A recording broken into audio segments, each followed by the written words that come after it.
नमः श्रीवर्धमानाय निर्धूतकलिलात्मने सालोकानां त्रिलोकानां यदि विद्यादर्पणायते।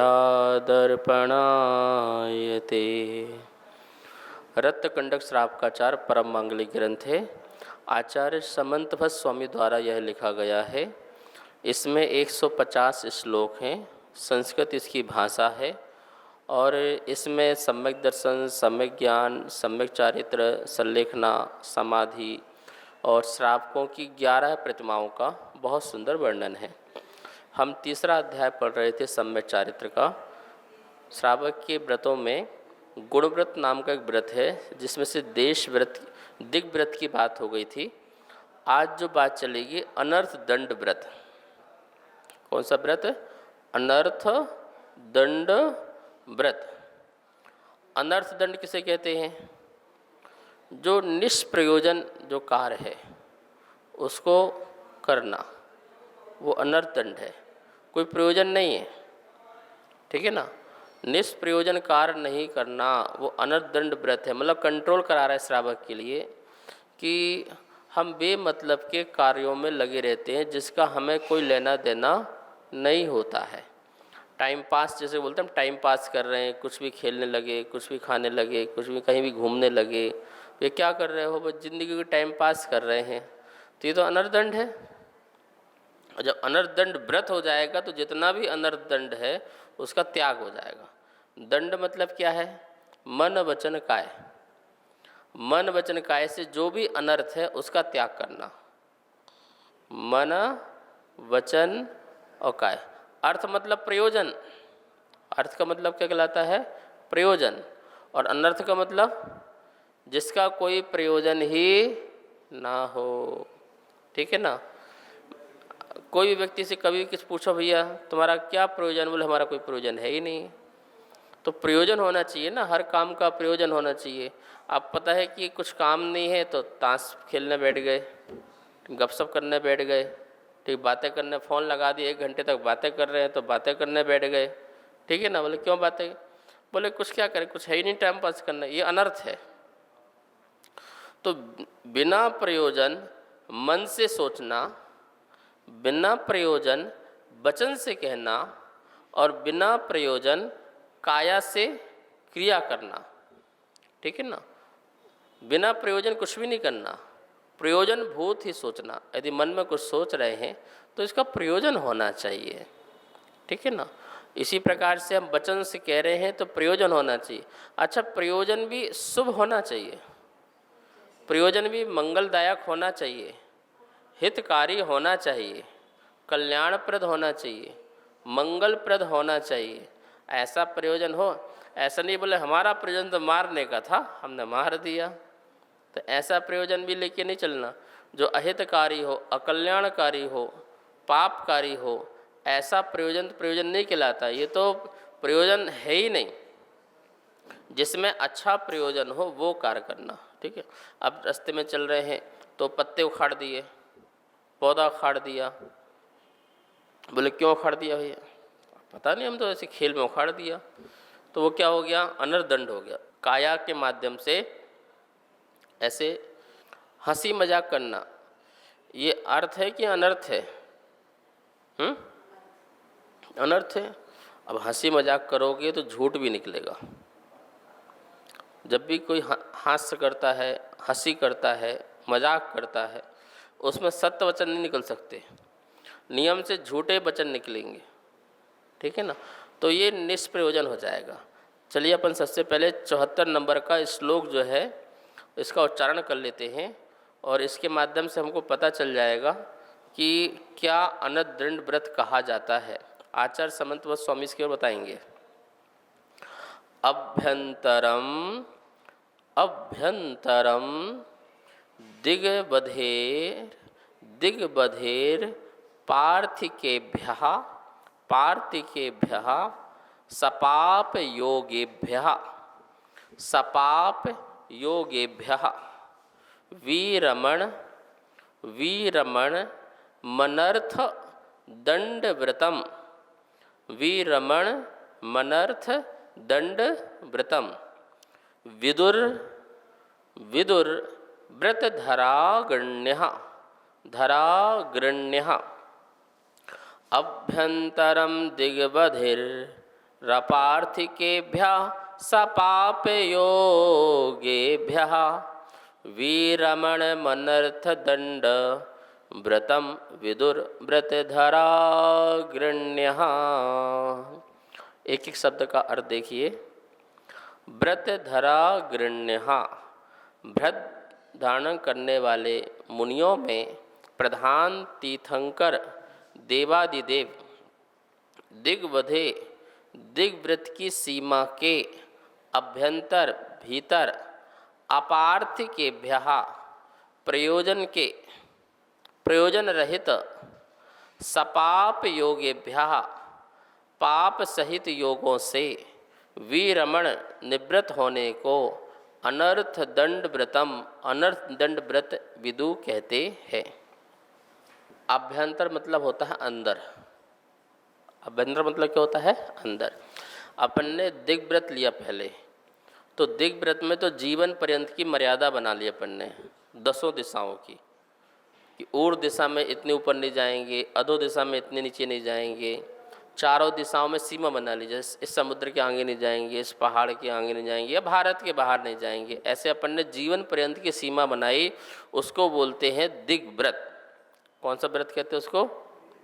जीवन पर्यंत के लिए 10 दिशाओं में अपनी सीमा तय कर लेना, उसके बाहर नहीं जाना, उसका नाम है दिग्व्रत। अब कह रहे हैं जो आपने सीमा अंदर बनाई है उसमें भी काम करना तो प्रयोजन भूत करना। अभ्यंतरम दिग्वधे, जो आपने दिग की अवधि बनाई थी, सीमा बनाई थी दिशाओं की, उसके अंदर भी आप जो कार्य करें वो कैसे करें? अपार्थिकेभ्या प्रयोजन रहित सपाप योगेभ्यः, प्रयोजन रहित पाप से सहित योगों के द्वारा कार्य न करें, उनका तो वीरमणम क्या कर दो? त्याग कर दो। जैसे मान लो कि अपन ने इस हॉल के अंदर की सीमा बनाई कि हमें इसके बाहर नहीं जाना, ठीक है ना? तो बाहर का तो पाप का त्याग हो गया। अब बाहर जाना नहीं है, बाहर गलत काम होना नहीं है, तो उसका तो त्याग हो गया। तो अंदर स्वच्छंद हो गए क्या? अंदर जो मर्जी आए अब वो करो। हम तो बाहर का त्याग किया था, अंदर का थोड़ी त्याग किया था। अंदर तो कुछ भी खाओ, ठीक है ना? महाराज जी बाहर की छूट, किसकी छूट? बाहर की छूट दे दो, बाकी घर में तो कोई दिक्कत नहीं। तो बाहर की छूट बहुत मजबूरी की छूट दी थी, अब तो बाहर तुम जाके स्वच्छंद हो गए, अब जो मर्जी आए, तो ऐसा भी नहीं, ठीक है ना? तो ये कह रहे हैं कि तुमने जो सीमा बनाई है उसके अंदर भी रह करके प्रयोजन रहित कार्य नहीं करना है। अपने मन वचन काय के जो योग हैं उनसे पाप क्रिया नहीं करनी है, इस बात का भी ध्यान रखना है। उसे अनर्थ दंड व्रतम क्या कहते हैं? ऐसे 5 पापों का, प्रयोजन रहित कार्यों का वीरमणम त्याग करना। अनर्थ दंड व्रतम, यदि व्रत शब्द नहीं लगाओगे तो क्या हो जाएगा? त्याग नहीं कहलाएगा। अनर्थ दंड, प्रयोजन रहित मन वचन काय का व्रतम त्याग होना, ठीक है ना? वह जो है अनर्थ दंड व्रत कहलाता है। ये इतना बढ़िया है। यदि कोई व्यक्ति एक ही नियम ले ले वाला कि भैया मैं अपने जीवन काल में कोई भी प्रयोजन भूत कार्य नहीं करूँगा। जैसे मान लो कि आप घूम भी रहे हो तो उसका आपका प्रयोजन होना चाहिए ना, कि आप क्यों घूम रहे हो। यहाँ बैठे थे, घूमना प्रारंभ कर दिया, भैया अपने शरीर की स्वस्थता के लिए, बीमारी ना हो इसलिए हम घूम रहे हैं, तो प्रयोजन है ना। तो उससे आपको फायदा होगा। फिर आप कहाँ जा रहे हैं? मंदिर जा रहे हैं, तो प्रयोजन है, ठीक है ना? दान दे रहे हैं तो क्या है प्रयोजन? कर्म की निजरा हो, मोह का त्याग हो, तो प्रयोजन है।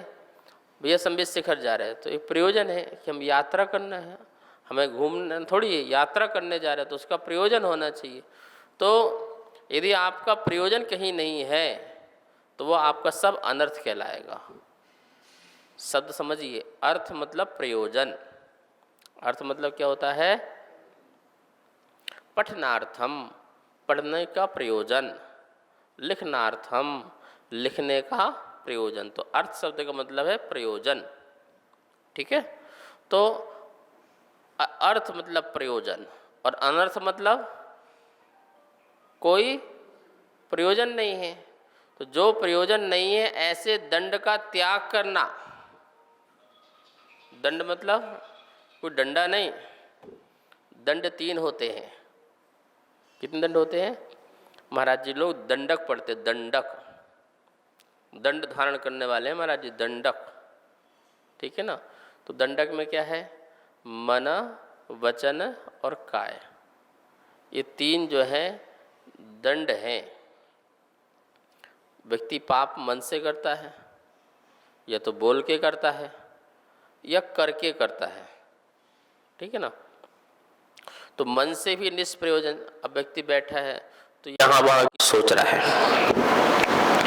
जो उसके हाथ में नहीं है तब भी उसके बारे में सोच रहा है, इसका ऐसा हो जाए, उसका वैसा हो जाए, इसका ऐसा कैसे हो गया, उसका कैसे हो गया। तो ये क्या हो रहा है? ये प्रयोजन है इससे तुम्हारा।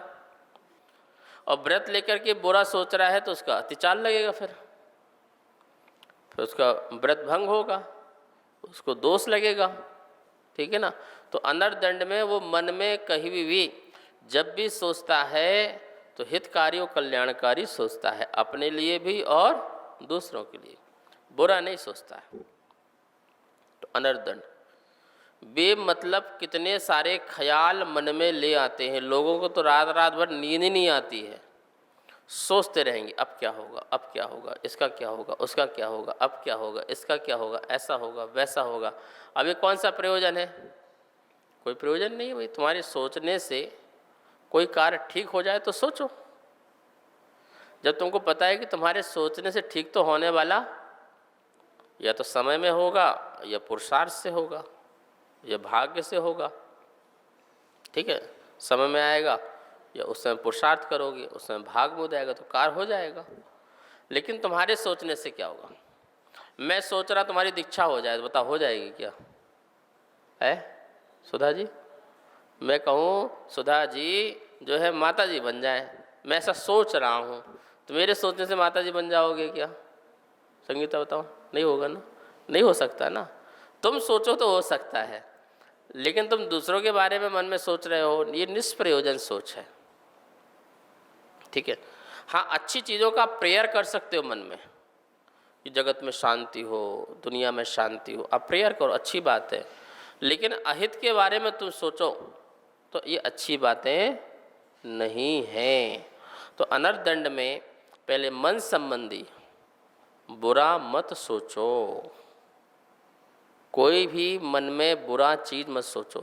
संसार की आकांक्षाओं के बारे में भी मत सोचो, उसको बढ़ाने की भी मत सोचो। संसार में आकांक्षाएं अनंत हैं, कितनी पूर्तियां करते रहोगे, एक के बाद एक पूर्तियां करते रहोगे, वो पूरी नहीं हो सकती हैं। यदि हो गई होती तो तीर्थंकरों को त्यागने की ज़रूरत नहीं थी कि सब कुछ यही मिल जा रहा है, लेकिन ऐसा संभव नहीं है। तो मन से संबंधी अनर्थ दंड व्रत लेना है, मतलब मन में किसी प्रकार का अनर्थ नहीं करना है, ठीक है। फिर दिया है वचन। अब वचन में क्या है? हम लोग शब्दों के माध्यम से भी कुछ शब्द ऐसे बोलते रहते हैं जिसका कोई लेना देना नहीं होता है, जैसे हंसी मजाक करना, चुटकुले सुनाना, ठीक है। इसमें क्या रखा है? हंसना और दूसरों को हंसाना। हंसाना भी तो एक कसाय है, ठीक है ना, ये भी कसाय है। हंसाओगे तो मजाक करना पड़ेगी। जो कवि लोग होते हैं आपको हंसाते हैं तो कैसे हंसाते हैं? किसी के मजाक उड़ाएंगे या किसी की बात उड़ाएंगे तो क्या तुमको मज़ा आता है? तो ये अनर्थ है, अर्थवान नहीं है, ये अनर्थ है। ऐसे अनर्थ का वचन संबंधी त्याग करो। वचनों में हम घंटों घंटों फ़ोन करते रहते हैं, फ़ोन में बातें करते रहते हैं, जिसका कोई प्रयोजन नहीं है, लेना देना कुछ भी नहीं है। इसकी बातें बोल रहे हैं, उसकी बातें बोल रहे हैं, इसका ये हो गया, उसका वो हो गया, बस यही चल रहा है, तो इसका कोई प्रयोजन नहीं है। तो वचनों से भी बचो। काया से भी यहाँ वहाँ घूमना, ऐसे वैसे कार्य करना जिसका कोई प्रयोजन नहीं है, मत करो। बैठे थे, काम लेके बैठ गए और दूसरा काम पकड़ ले, तीसरा काम पकड़ ले, खाली शांति से बैठे थे ना, पर क्या करें, मन नहीं लग रहा, चलो ये कर लो, वो कर लो, ये कर लो, वो कर लो, तो उसमें फंस गए। तो मन संबंधी, वचन संबंधी और काया संबंधी, इन तीनों से ही आपको ये इस ध्यान में रखना है, ये आपकी साधना है।